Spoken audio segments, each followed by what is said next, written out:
Não importa se você é cristão há muitos anos ou se é novo convertido, eu tenho certeza que você já se fez a pergunta: será que isso é pecado? Dependendo da igreja na qual você congrega ou das pessoas que seguem nas redes sociais, seu conceito de pecado pode variar. Porém, ao invés de ficarmos na dúvida, que tal a gente entender o que é o pecado? A palavra de Deus fala que o povo peca por falta de conhecimento. Então, por que não nos aprofundamos mais no que de fato é o pecado? Dessa forma, a gente pode combater os nossos erros e, consequentemente, nos aproximarmos mais de Deus. Mas antes de falarmos sobre o que é pecado, deixe eu me apresentar. Eu sou a Cura e a minha missão é te ajudar a curar seu corpo, alma e espírito, para que você possa ser aquilo que Deus projetou para você, não só aqui na terra, mas no céu também. Por isso, peço que ouça o que tenho a falar neste vídeo com atenção. Ele vai transformar a sua forma de pensar. Qual é o significado da palavra pecado? Tanto no hebraico chatá, quanto no grego comum, amartano, essa palavra geralmente se refere a errar, no sentido de errar ou não atingir um alvo, ideal ou padrão. Em latim, o termo é vertido por peccato. Então, podemos imaginar que é como se um arqueiro atirasse uma flecha, mas não acertasse o alvo. Imaginando que a vontade de Deus é representada pelo alvo, pecado é a flecha fora do alvo. Ou seja, pecar é estar fora da vontade de Deus. Isso vai além do que vestimos, se curto ou longo. Vai além do que falamos ou pensamos. Vai além do que fazemos ou deixamos de fazer. Assim, é fácil entender que você pode fazer algo aparentemente bom, mas ainda estar pecando, porque aquilo pode ir contra o que Deus quer que você faça. Um exemplo disso é o testemunho do profeta Iracete. Em seus vídeos ele conta que um dia, Deus disse que estava triste com ele. Então Iracete perguntou o porquê. Afinal, ele era pastor, pregava a palavra. No entanto, Deus disse que estava triste porque Iracete estava colocando seu ministério de pastor acima do de profeta. Com isso, podemos perceber que não adianta fazer uma lista dizendo o que é ou não pecado, porque o que para mim é pecado, para você pode não ser. Por isso, para saber quando está errando o alvo, é preciso estar em comunhão com o Pai. É através do Espírito Santo que Ele dirá, dia após dia, o que espera de você. Além disso, devemos ler sempre a Bíblia, porque Deus explica basicamente tudo o que precisamos entender a respeito do seu reino nas páginas do seu livro sagrado. Porque o que é pecado para uns não é pecado para outros. Eu aceitei Jesus em uma igreja mais tradicional. Assim sendo, logo aprendi que as mulheres devem usar saias compridas, não devem cortar cabelo curto, não devem usar maquiagem e algumas outras restrições. Com o avanço da internet, comecei a ouvir sermões e testemunhos de pessoas cristãs, mas que se vestiam diferente de mim. Como curiosa que sou, comecei a me perguntar por que aquelas pessoas se vestiam diferente, pintavam cabelo e ainda assim eram usadas por Deus. Eu imagino que se você também congrega em uma igreja mais rígida, já deve ter se perguntado isso também. Entender isso fica mais fácil quando pensamos em nós como membros do corpo de Cristo. Nem sempre o que uma mão pode fazer, o pé pode também. E isso tem muito a ver com a função de cada membro do corpo de Cristo. Não porque Cristo é ruim e não quer que o pé seja feliz como a mão. Na verdade, é porque Cristo sabe que se o pé tentar fazer tudo que uma mão faz, ele pode se dar mal ou fazer outras partes do corpo se darem mal. Por que Deus cobra coisas diferentes dos seus filhos? Apesar de parecer algo complexo, a resposta é muito simples. Um pai conhece o seu filho e Deus é um pai incrível porque ele sabe nosso passado, presente e futuro. Então, quando ele diz, não faça isso, na verdade, ele não está te privando de ser feliz ou de ter coisas que outros têm. Pelo contrário, ele quer tanto te ver feliz e indo por um caminho seguro que te livra daquilo que pode te machucar. Vamos dar uma olhada na vida do sábio rei Salomão.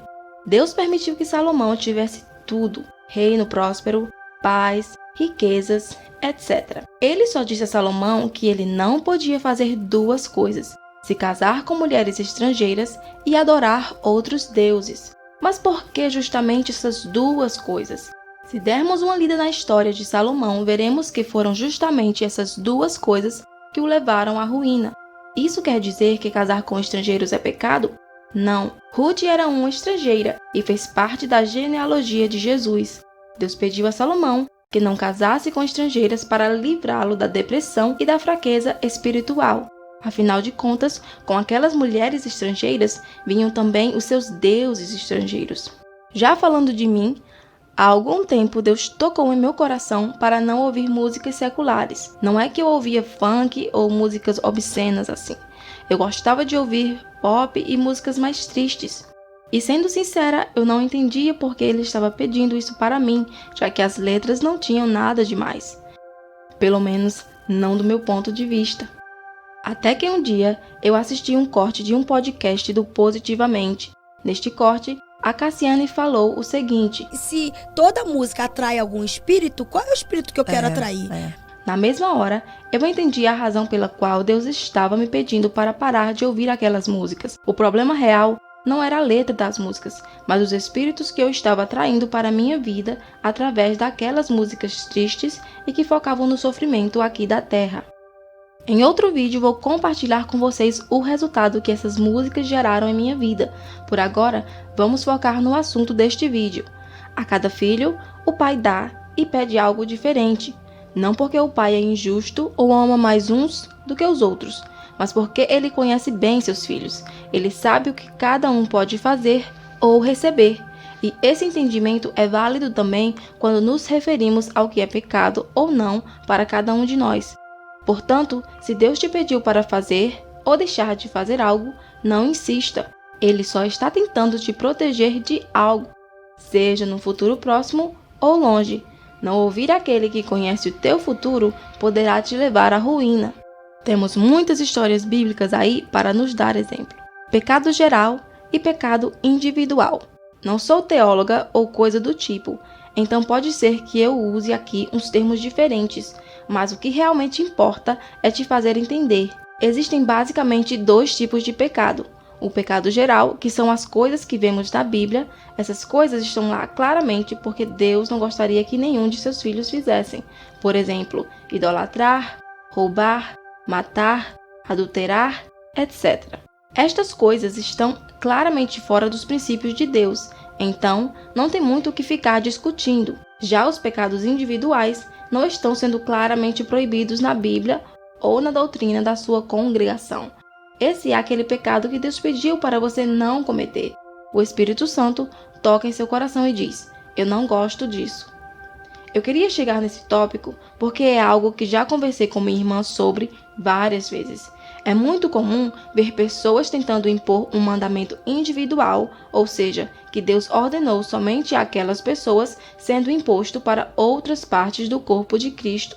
E aqui vai um alerta: só porque Deus pediu a você, não significa que todos os outros irmãos também devam fazer. Se Deus te deu um mandamento individual, seja maduro o suficiente para obedecer sem pressionar os demais ao seu redor. Um exemplo claro desses mandamentos gerais e individuais, que também falam contra os pecados gerais e individuais, são os mandamentos que foram deixados para os judeus, como por exemplo a circuncisão, o guardamento do sábado, e assim por diante. Nós poderemos falar sobre isso em um outro vídeo, porque eu acredito que isso é um assunto um tanto extenso, mas vale também lembrar que há essa diferença também. Voltando ao profeta Iracete, quando Deus disse que estava triste com ele, é como se Deus estivesse dando um mandamento individual ao profeta. Priorize o seu dom de profecia e não sua função de pastor. Isso quer dizer que todos os pastores estão errados e que devem buscar o dom de profecia? Claro que não, porque é o Espírito Santo quem distribui os dons conforme a igreja precisar. É importante ressaltar que o mandamento individual tem muito a ver com seus dons e o seu propósito na terra. De forma geral, Deus quer que todos os seus filhos preguem a sua palavra. Só que a maneira que Deus usa cada um para glorificar o seu nome é diferente, assim como as diferentes partes de um corpo que funcionam com um único propósito, o bem-estar do corpo como um todo. O pecado da consciência. Ainda existe um terceiro tipo de pecado que eu gostaria de comentar. O pecado da consciência, que tomei a liberdade de chamar de pecado relativo. Vale lembrar também que tem o pecado contra o Espírito Santo e esse não vai ser um pecado que eu vou mencionar aqui, tá? Nós vamos focar apenas nesses 3 tipos de pecado. Eu sou cristã, amo a Deus e já entendi que tudo aquilo que Ele me pede tem um propósito. Ele quer o meu bem. Assim como que o nome dele seja glorificado através do que os outros veem em minha vida. Entretanto, existe uma passagem na Bíblia que ainda é muito difícil para mim. Ela está em 1 Coríntios, capítulo 8, do versículo 9 ao 13. Contudo, tenham cuidado para que o exercício da liberdade de vocês não se torne uma pedra de tropeço para os fracos. Pois se alguém que tem a consciência fraca vir você que tem este conhecimento comer num templo de ídolos, não será induzido a comer do que foi sacrificado a ídolos? Assim, esse irmão fraco, por quem Cristo morreu, é destruído por causa do conhecimento que você tem. Quando você peca contra seus irmãos dessa maneira, ferindo a consciência fraca deles, peca contra Cristo. Portanto, se aquilo que eu como leva o meu irmão a pecar, nunca mais comerei carne, para não fazer meu irmão tropeçar. Essa passagem é muito forte, porque mostra que quando eu levo alguém ao erro, eu sou a culpada por esse pecado. E esse pecado é um pecado contra Cristo. Então, além de me importar com o que Deus quer para mim na caminhada rumo ao céu, eu também preciso tomar cuidado com o que faço e falo para não escandalizar o irmão mais fraco ou ainda levá-lo ao erro. Isso quer dizer que algo que inicialmente não é pecado pode passar a ser pecado se ofender a consciência de outra pessoa. E isso para mim é muito difícil, porque é praticamente impossível não ofender ninguém com nossas palavras e ações no mundo em que vivemos hoje em dia, principalmente na internet, onde a cada passo que damos há sempre alguém pronto para dar uma pedrada e dizer que estamos errados. Comer carne pode ser pecado. Depende de quem está vendo você comer carne. Usar maquiagem pode ser pecado, dependendo de quem está vendo você usar maquiagem. Por isso, para evitar ofender alguns, pense 2 vezes no que vai falar, fazer ou postar. Afinal de contas, gostando ou não, a queda do outro pode ser culpa nossa e Deus irá cobrar depois. Enfim, eu espero que a explicação tenha ficado clara. Se durante este vídeo teve um insight e gostaria de acrescentar algo mais nessa conversa, sinta-se à vontade para deixar um comentário. Graça e paz para você que chegou até aqui e nos vemos no próximo vídeo, se assim Deus permitir.